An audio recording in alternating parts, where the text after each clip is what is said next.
Bryan Danielson. So he was turned upon. The AEW World Heavyweight Champion Bryan Danielson came out to celebrate with his Blackpool Combat Club brethren, I guess, Cesaro or Claudio, Wheeler Yuta, Jon Moxley, and I still want to call him Adrian Neville, but Pac. We're all celebrating, and then, Jon Moxley put a plastic bag over his head.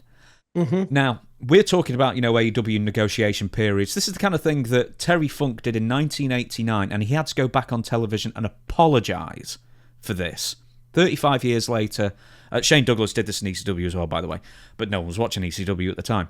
But with AEW, they're doing it again 35 years later, sort of not that much outrage over it, not, like a letter-writing campaign for apologies and stuff like that. But what do you think of a plastic bag being used to suffocate a wrestler on television or pay-per-view?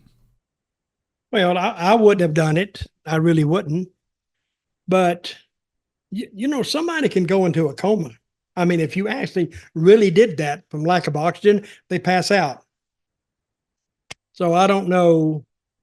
I mean, Terry Funk had to go on and apologize for it, because I think the earlier days of wrestling, people kind of believed that, well, they can't fake this.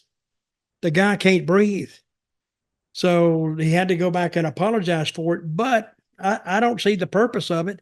And they carted him out of the ring. So they kind of said that he was affected by it.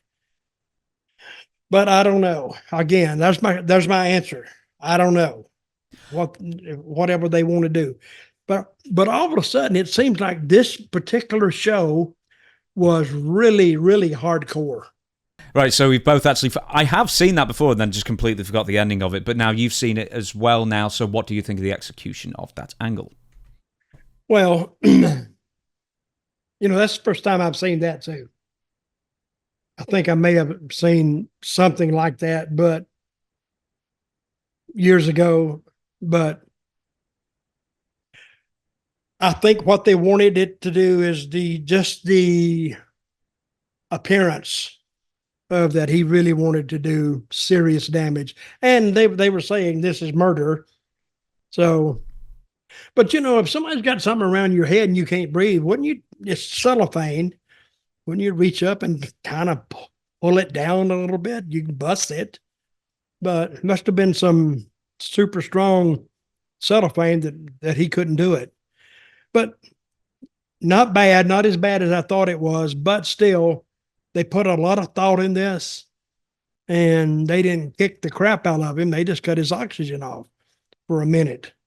And I don't know if you cut your oxygen off for a minute, and it was probably only 30 seconds, really, because, once you're breathing out into that, I don't know. The jury's out on that, but I think that will lead to some good stuff down the road, and it actually puts Bryan Danielson out for a while, right? Yeah, maybe for a few weeks here and there. Who knows? Well, it's wrestling; they could come back tomorrow. They seem to for injuries and that kind of thing. You were saying beforehand, and the referees were saying during. Did any referee? Did I say referees? Announcers were saying beforehand. Were there any referees going to come out and help, or security, or police, or anything like that? Nobody comes out and helps. No, of course not. But see, they were holding Wheeler back. Is that his name? Yeah, Wheeler Yuta. Yeah. Okay, they were holding him back. Why didn't really? If you think too deeply in this, why don't some people come out of the dressing room? And that would have been better, I think. And all of a sudden, they just get out of the ring, and the paramedics are there. We can pick it to death, but let's don't go too deep on this, because their point was made, and that puts Moxley out for a while.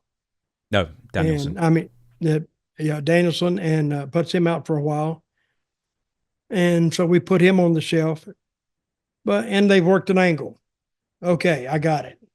So I think mission was accomplished. Whether I like the mission that they chose or not, doesn't matter, but it's there.